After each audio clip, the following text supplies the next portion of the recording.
Hello, Billikens. Welcome to our Q&A with career counselor Aaron Pelloquin. We're going to cover a variety of topics, but we took some questions from student athletes and wanted to answer those and probably any other follow-up questions we might have.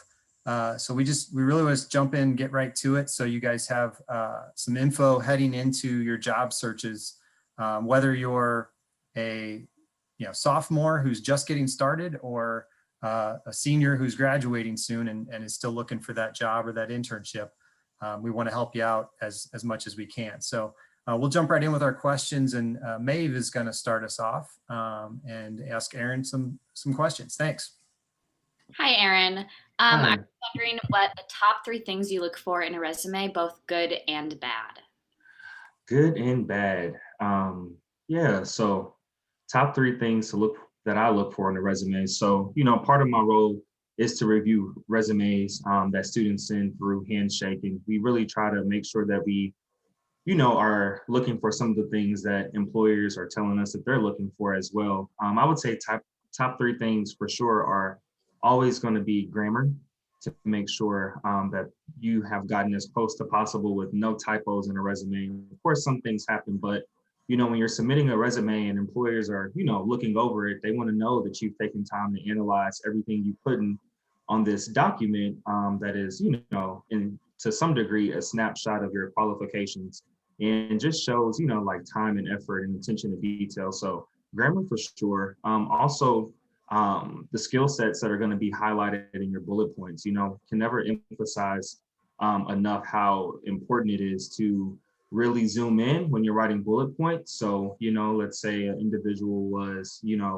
a server at a restaurant, and maybe one of their bullet points was, waited tables. It's like, no, well, there's a lot more you can say that actually went into waiting tables, and the time it took, the attention to detail that took, the problem solving skills, and just a lot of day-to-day things that could go into one's job. So being creative with your bullet points and making sure that those bullet points are aligning with some of those job responsibilities that you all may be seeing in some of the internships or jobs that you're looking for. So we have grammar, bullet points, and then thirdly, I would say I'm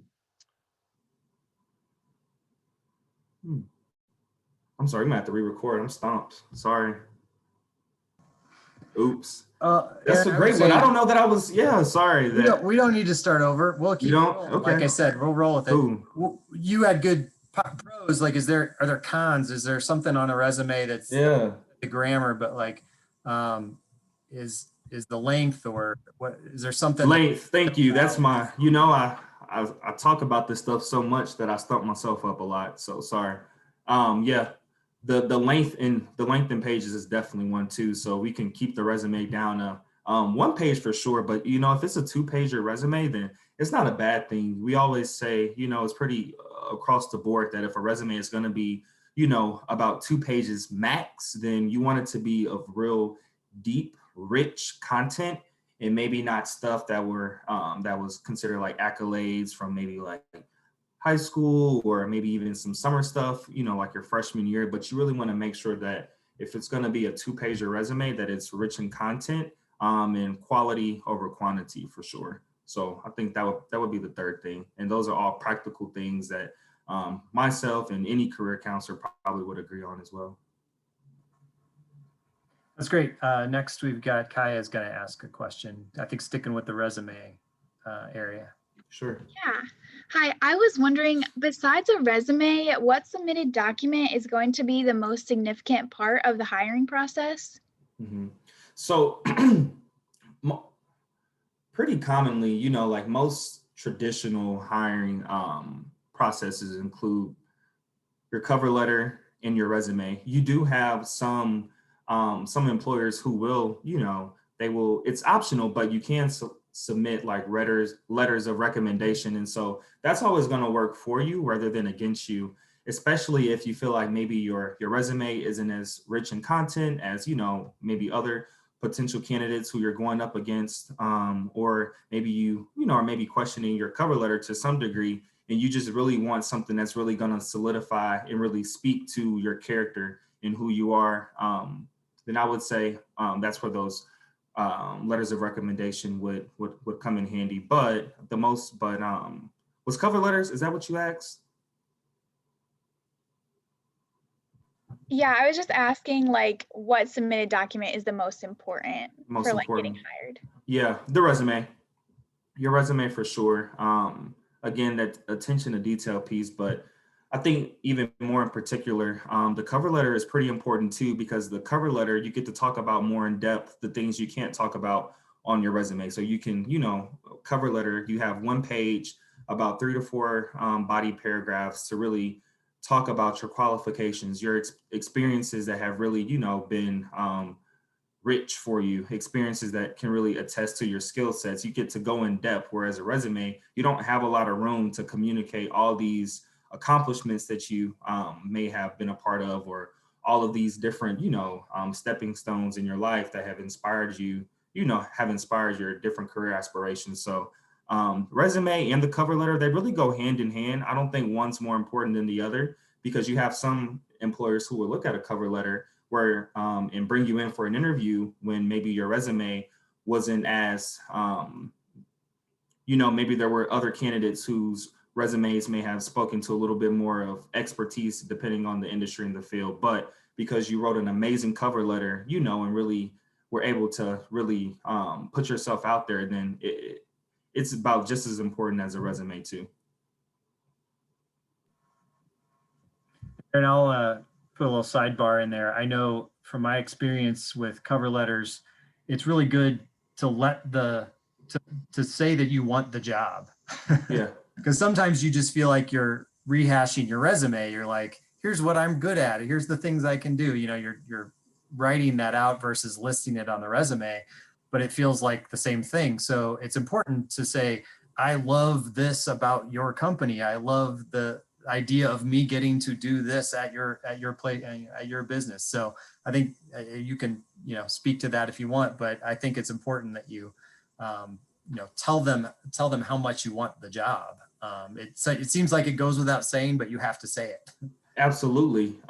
It's extremely important to tell them that you want the job, and there's a way to do that. In that opening paragraph of any cover letter that you're going to write, you start off by addressing the company and stating the position you're applying for, and in those first couple of sentences of the cover letter, you really go after it with really stating that you align with the mission and the vision of this organization, and these are the qualities and the knowledge and the knowledge and the skills that you have that make you a great, outstanding candidate for this job that you're applying for. So that opening paragraph in any cover letter is really important too. Up next, we've got Alex. Well, thanks for being on tonight, Aaron, and all the information you've shared so far. I just have a question Sure. in regards to the fact that most of the people that are going to see this, and all of us are student athletes. I just want you to maybe give some ideas about where would be the best place to talk about our Division I experience on our resume, in the different ways that we can highlight that. Sure. I'd say, that's where ultimately the choice, would be unique to that specific student athlete. So there, one or two ways kind of instantly come up for me. You could have one section talking that is just considered collegiate athletics, and you can really list, in bullet point form, all these things that all the different factors and all the different things that play into being a student athlete. And you could talk about that for days.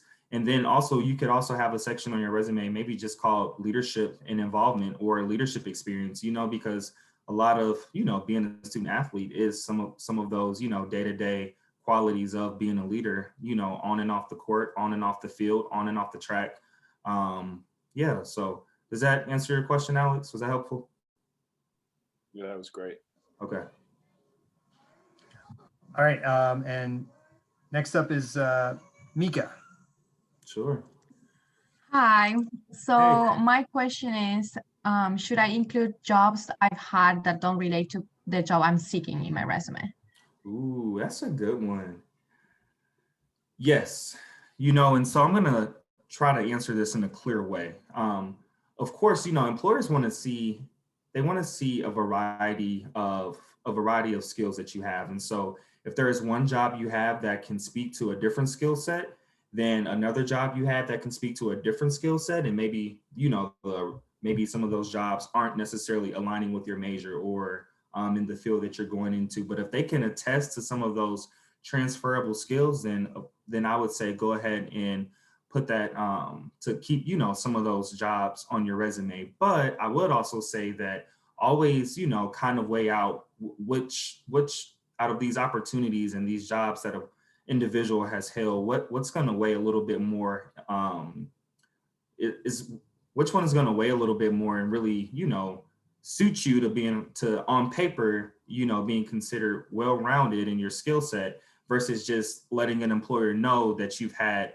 a bunch of different jobs. So when you are keeping different jobs on your resume, you want to make sure that you'll get to a point where some jobs are just going to be considered outdated, and some jobs you're going to have crossover skills that you've done in one job that you're doing in another. And so that choice will ultimately come down, to the individuals whose resume it is. But yeah, so just kind of being mindful of those couple of things that can play into part.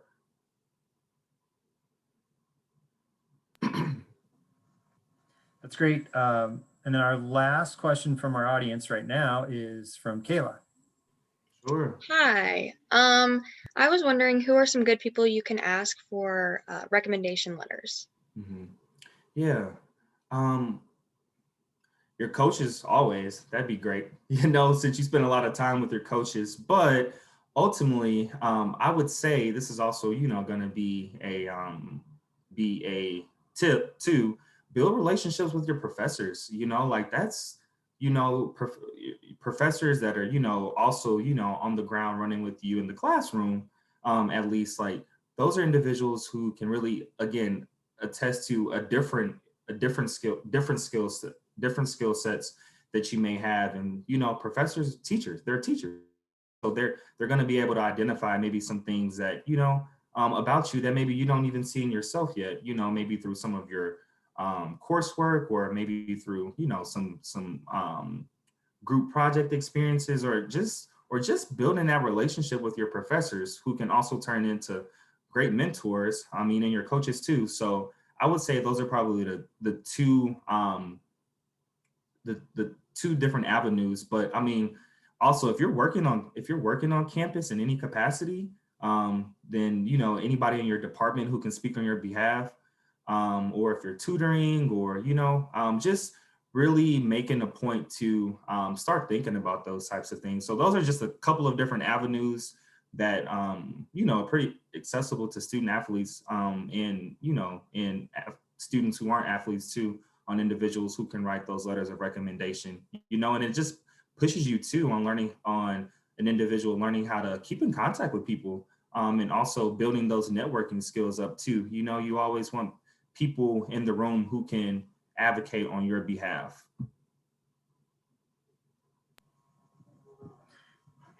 Aaron, I'm going to ask a question that was a write-in. Sure. And you kind of just answered it in my mind, so I'll lead that in for you. It's just about internships. So a lot of athletes have a hard time because they spend so much time, and then in the summer even they're doing their sports or training for their sports. It's hard for them to have the time when being a Division I athlete, it's a full-time job itself. Any advice for getting internships? How important is it to have internships on your resume in general? So again, can you just speak to internships and maybe how to get one, in terms of like, if you don't have a job, how do you get a job? Yeah. That's the tricky part. Sure. Thanks, Roy. I'll try to answer this clear in a way that everyone can follow. So as far as that internship piece and being a student athlete, of course, like when you're not in season, thinking about ways to maximize that time. Of course, there's you're still practicing and conditioning when you're not in season, but there are going to be times where it's going to hurt a little bit. You're going to have to go from class to train, and then maybe from training to maybe, a couple hours at an internship site who's really willing to work with your schedule and the time that you can commit, and so also keeping in mind full-time internship versus a part-time internship. If you're able to, maybe swing in a direction where you can do a part-time internship and still get the quality of an experience that you're really looking for, then it's just as good as having a full-time internship.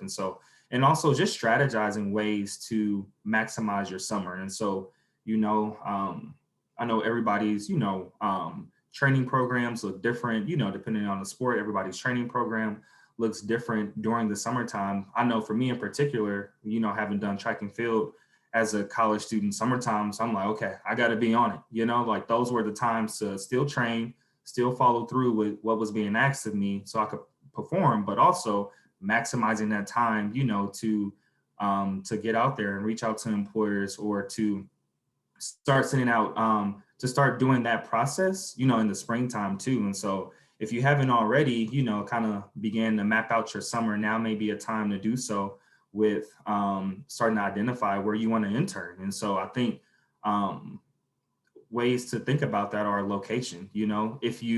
How important is location for you, over the summertime?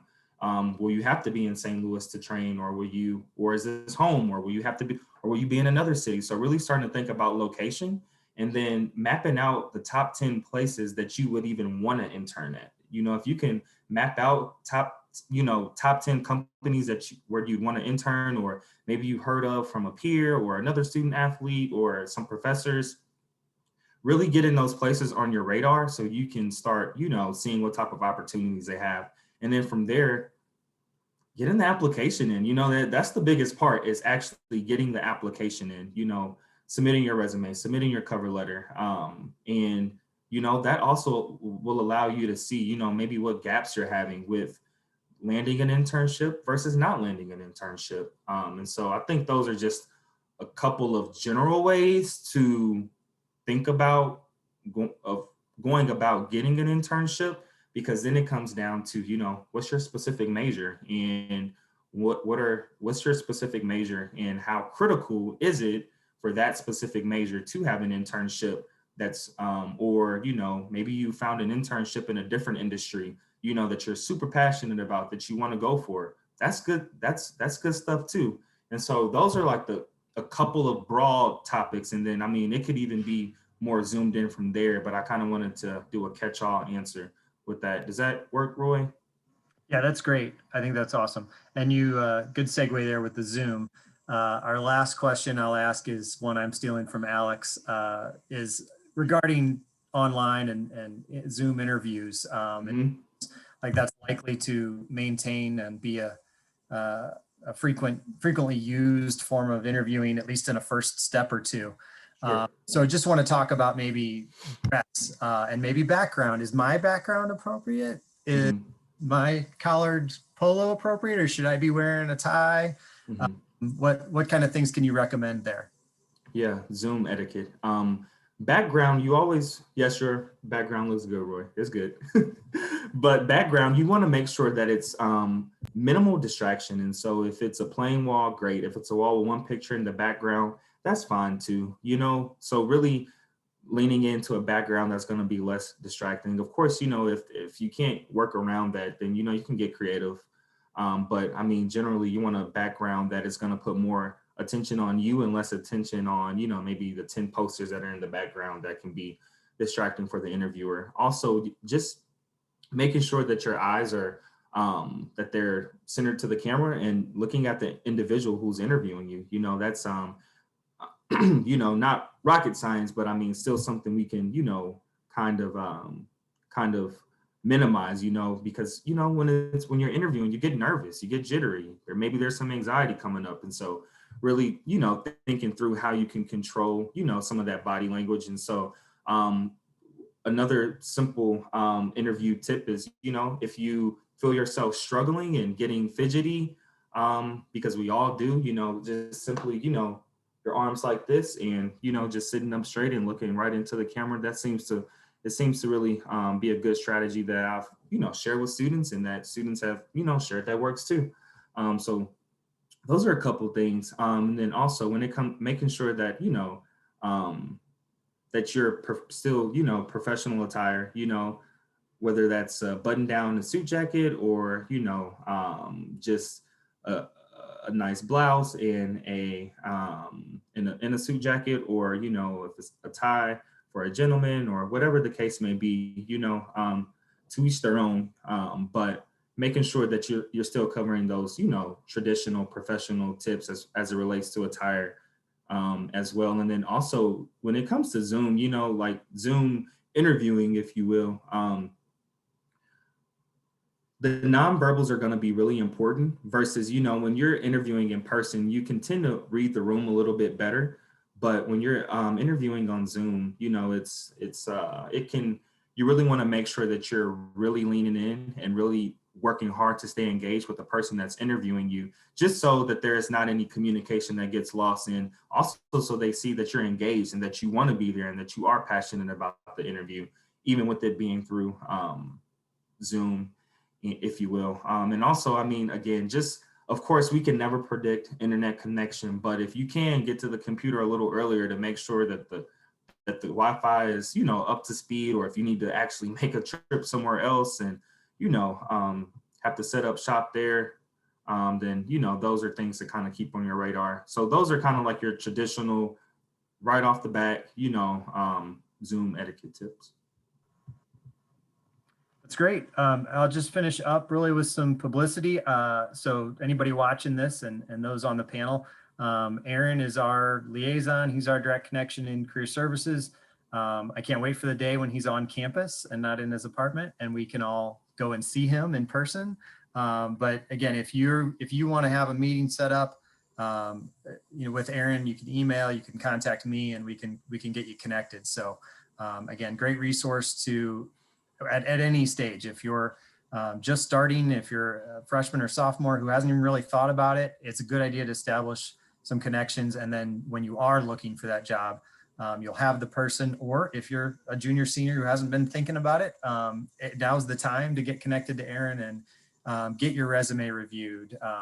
Attend some of the online workshops that are happening right now through career services. So keep your eye out for that information. We'll try to push it out to you guys as well. And then I'll also publicize on the Billiken Athletics Blackboard page that you guys all have access to. There are a lot of career resources, a career resource section. So I know I've got some graphics up there about what business attire is. There's all sorts of links to different information. So please access that and use that, and we'll make sure we push that out to you guys as well. Thanks to the panel, and thank you, Aaron. We really appreciate your time. Yeah, no, thank you all for inviting me. I'm glad to spend some time with you all.